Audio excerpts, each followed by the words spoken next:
MDH ಜನ ಮಸಾಲಾ. ಈಗ ಕಡಲೆ ಇರಲಿ, ಹಲಸಂದೆ ಬೀಜ, ಕಪ್ಪು ಕಡಲೆ ಅಥವಾ ಬಿಳಿ ಕಡಲೆ, ಎಲ್ಲವೂ ಸ್ವಾದಿಷ್ಟವಾಗುತ್ತೆ. ಈ ರೀತಿ ಸಿಎಂ ರೇಸ್ಗೆ ದಿನಕ್ಕೊಂದು ನಾಯಕರ ಹೆಸರು ಕೇಳಿ ಬರ್ತಾ ಇದೆ. ಸಿದ್ದರಾಮಯ್ಯ ಡಿಕೆ ಸಮರ ತಾರಕಕ್ಕೇರುವಂತಹ ಲಕ್ಷಣಗಳು ಕಂಡು ಬರ್ತಾ ಇದೆ. ಗೊಂದಲಗಳ ಹೆಚ್ಚಾದ್ರೆ ಅವಕಾಶ ಸಿಗುತ್ತೆ ಎನ್ನುವ ನಿರೀಕ್ಷೆ. ಹೀಗಾಗಿ ದಲಿತ ಸಿಎಂ ದಾಳ ಉರುಳಿಸಿದ್ದಾರೆ ಡಾಕ್ಟರ್ ಜಿ ಪರಮೇಶ್ವರ್. ಸತೀಶ್ ಜಾರಕಿಹೊಳಿ ಉತ್ತರಾಧಿಕಾರಿ ಎನ್ನುವ ಹೇಳಿಕೆ ಭಾರಿ ಚರ್ಚೆ ಗ್ರಾಸ ಆಗ್ತಾ ಇದ್ದಂತೆ ಇದೀಗ ಮುನಿಯಪ್ಪ ಸಮರ್ಥರು ಅಂತಿದ್ದಾರೆ ಪರಮೇಶ್ವರ್. ಹೊಸ ಹೆಸರು ಕೇಳಿ ಬರ್ತಾ ಇದೆ. ದಿನಕ್ಕೊಂದು ನಾಯಕರ ಹೆಸರುಗಳು ಮುನ್ನೆಲೆಗೆ ಬರ್ತಾ ಇದೆ. ಸಿಎಂ ರೇಸ್ನಲ್ಲೀಗ ಮುನಿಯಪ್ಪ ಅವರ ಹೆಸರು, ಈ ರೀತಿ ದಲಿತ ನಾಯಕರ ಹೆಸರನ್ನ, ದಲಿತ ಸಿಎಂ ದಾಳವನ್ನ ಉರುಳಿಸಿದ್ದಾರೆ home minister doctor G Parameshwar. Satish Jarkiholi ಉತ್ತರಾಧಿಕಾರಿ ಎನ್ನುವಂತಹ ಹೇಳಿಕೆ ಬಹಳ ದೊಡ್ಡ ಚರ್ಚೆ ಗ್ರಾಸ ಆಗಿದೆ.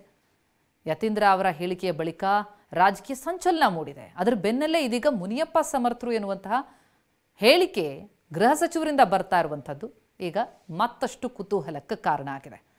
ಒಂದೊಮ್ಮೆ ಸಿಎಂ ಕುರ್ಚಿ ಖಾಲಿ ಮಾಡಿ ಹೊಸ ಮುಖ್ಯಮಂತ್ರಿಗಳನ್ನು ತಂದು ಕೂರಿಸ್ತಾರೆ, ನಾಯಕತ್ವ ಬದಲಾವಣೆಯಾಗತ್ತೆ ಅಂತಂದ್ರೆ ಯಾರಾಗ್ತಾರೆ? ಹೊಸ ಹೆಸರುಗಳು. ಕೆಚ್ ಮುನಿಯಪ್ಪ ಅವರ ಹೆಸರಿಗ ಕೇಳಿ ಬರ್ತಾ ಇದೆ. ಮುನಿಯಪ್ಪ ಸಮರ್ಥರು ಅಂತಿದ್ದಾರೆ ಪರಮೇಶ್ವರ್. ಮಾದೇವಪ್ಪ ಅವರ ಹೆಸರು ಕೇಳಿದ್ದಾಯ್ತು, ಸತೀಶ್ ಜಾರಕಿಹೊಳಿ ಅವರ ಹೆಸರು ಕೇಳಿದ್ದಾಯ್ತು.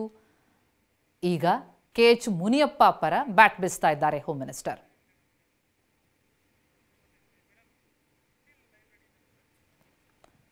ಎಸ್, ಈ ಬಗ್ಗೆ ಇನ್ನಷ್ಟು ಡೀಟೇಲ್ಸ್ ಕೊಡ್ತಾರೆ ನಮ್ಮ ಪ್ರತಿನಿಧಿ ಸುನೀಲ್. ಈಗ ಸಂಪರ್ಕದಲ್ಲಿದ್ದಾರೆ. ಸುನೀಲ್, ಮುಂದಿನ ಸಿಎಂ ಯಾರು, ನಾಯಕತ್ವ ಬದಲಾವಣೆ ಆದ್ರೆ ಯಾರಿಗೆ ಹಾಗಿದ್ರೆ ಪಟ್ಟ ಅನ್ನೋದ್ರ ಬಗ್ಗೆ ಬಹಳ ಚರ್ಚೆ ಆಗ್ತಾ ಇದೆ. ದಿನಕ್ಕೊಂದು ಹೆಸರು ಕೇಳಿ ಬರ್ತಾ ಇದೆ. ಈಗ ದಲಿತ ಸಿಎಂ ದಾಳ ಹಾಕಿದಾರಾ? ಗೃಹ ಸಚಿವರ ಹೇಳಿಕೆ ಏನಿದೆ? ಮುನಿಯಪ್ಪ ಪರ ಬ್ಯಾಟ್ ಬೀಸ್ತಾ ಇರೋದು ಏನ್ ಸುಳಿವು ಕೊಡ್ತಾ ಇದೆ? ಪ್ರತಿಮಾ, ಪ್ರಮುಖವಾಗಿ ರಾಜ್ಯ ಕಾಂಗ್ರೆಸ್ನಲ್ಲಿ ಪವರ್ ಶೇರಿಂಗ್ ಆಗ್ಬೋದು, ಮುಖ್ಯಮಂತ್ರಿ ಬದಲಾವಣೆ, ನವೆಂಬರ್ ಕ್ರಾಂತಿಯ ಚರ್ಚೆ ಸಾಕಷ್ಟು ಜೋರಾಗಿದೆ. ಇದರ ಬೆನ್ನಲ್ಲಿ ಮುಖ್ಯಮಂತ್ರಿಯ ಒಂದು ಬದಲಾವಣೆಯ ವಿಚಾರ ಸಾಕಷ್ಟು ಚರ್ಚೆಗೂ ಕೂಡ ಗ್ರಾಸವಾಗಿದೆ.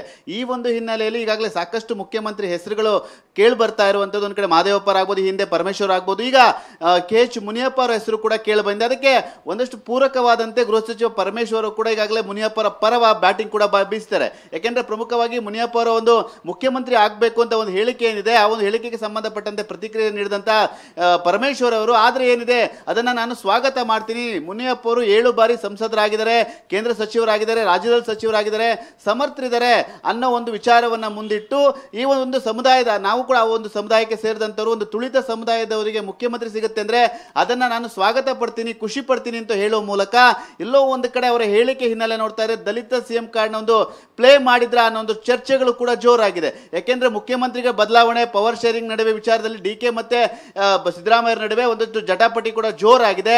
ಈ ವಿಚಾರಕ್ಕೆ ಸಂಬಂಧಪಟ್ಟಂತೆ ಮುನಿಯಪ್ಪರ ಹೆಸರು ಏನು ಕೇಳಿ ಬಂದಿತ್ತು, ಅದಕ್ಕೆ ಪರಮೇಶ್ವರ್ ಅವರು ಕೂಡ ಒಂದಷ್ಟು ಸ್ವಾಗತವನ್ನು ಮಾಡಿ ಅವರ ಪರ ಬ್ಯಾಟಿಂಗ್ ಕೂಡ ಬೀಸಿರುವಂಥದ್ದು. ಈ ಒಂದು ಹಿನ್ನೆಲೆಯಲ್ಲಿ ಸಾಕಷ್ಟು ಚರ್ಚೆಗೂ ಕೂಡ ಗ್ರಾಸವಾಗಿದೆ. ಯಾಕೆಂದ್ರೆ ಪರಮೇಶ್ವರ್ ಅವರ ಹೆಸರು ಕೂಡ ಹಿಂದೆ ಕೇಳಿ ಬಂದಿತ್ತು, ಆದ್ರೆ ಇವಾಗ ಮುನಿಯಪ್ಪರ ಹೆಸರು ಕೇಳಿ ಬಂದ ಹಿನ್ನೆಲೆಯಲ್ಲಿ ಪರಮೇಶ್ವರ್ ಕೂಡ ಅದನ್ನು ಸ್ವಾಗತ ಮಾಡ್ತಾರೆ. ಮತ್ತೆ ಒಂದು ತುಳಿತ ಸಮುದಾಯಕ್ಕೆ ಸಿಕ್ಕಿದ್ರೆ ಏನ್ ತೊಂದರೆ, ಇದರಿಂದ ಸ್ವಾಗತವನ್ನ ಮಾಡ್ತೀನಿ ಅನ್ನೋ ಒಂದು ವಿಚಾರವನ್ನು ಕೂಡ ಪ್ರಸ್ತಾಪ ಮಾಡುವನ್ನ ನೋಡ್ತಾ ಇದ್ರೆ, ಎಲ್ಲಿ ಮುಖ್ಯಮಂತ್ರಿ ಬದಲಾವಣೆಯ ಒಂದು ಸಂದರ್ಭದ ಏನ್ ಚರ್ಚೆ ಜೋರಾಗಿದೆ, ದಲಿತ ಮುಖ್ಯಮಂತ್ರಿಯ ಒಂದು ಕಾರ್ಡನ್ನ ಪ್ಲೇ ಮಾಡಿದ್ರ ಅನ್ನೋ ಒಂದು ಚರ್ಚೆಗಳು ಕೂಡ ಜೋರಾಗಿದೆ. ಈ ಒಂದು ಹಿನ್ನೆಲೆಯಲ್ಲಿ ಒಂದು ಪರಮೇಶ್ವರ್ ಅವರ ಹೇಳಿಕೆ ಸಾಕಷ್ಟು ಮಹತ್ವವನ್ನು ಕೂಡ ಪಡೆದುಕೊಂಡಿದೆ. ಇನ್ನೊಂದು ಕಡೆ ನವೆಂಬರ್ ಕ್ರಾಂತಿ, ಮುಖ್ಯಮಂತ್ರಿಗಳ ಬದಲಾವಣೆ ಎಲ್ಲಾ ಚರ್ಚೆಗಳ ನಡುವೆ ಮುನಿಯಪ್ಪರ ಹೆಸರು ಕೇಳಿ ಬಂದದಕ್ಕೆ ಪರಮೇಶ್ವರ್ ಅವರು ಕೂಡ ಬ್ಯಾಟಿಂಗ್ ಮಾಡಿರುವಂತದ್ದು ಸಾಕಷ್ಟು ಮಹತ್ವವನ್ನು ಕೂಡ ಪಡೆದುಕೊಂಡಿದೆ. ಈ ಒಂದು ನಿಟ್ಟಿನಲ್ಲಿ ದಿನಕ್ಕೊಂದು ಹೆಸರುಗಳು ಕೂಡ ಕಾಂಗ್ರೆಸ್ನಲ್ಲಿ ಬರ್ತಾ ಇರುವಂತದ್ದು ಸಾಕಷ್ಟು ಚರ್ಚೆಗೆ ಕೂಡ ಗ್ರಾಸವಾಗಿರುವಂತದ್ದು. ಪ್ರತಿಮಾ, ಥ್ಯಾಂಕ್ ಯು ಸುನಿಲ್ ತಮ್ಮ ಮಾಹಿತಿಗೆ.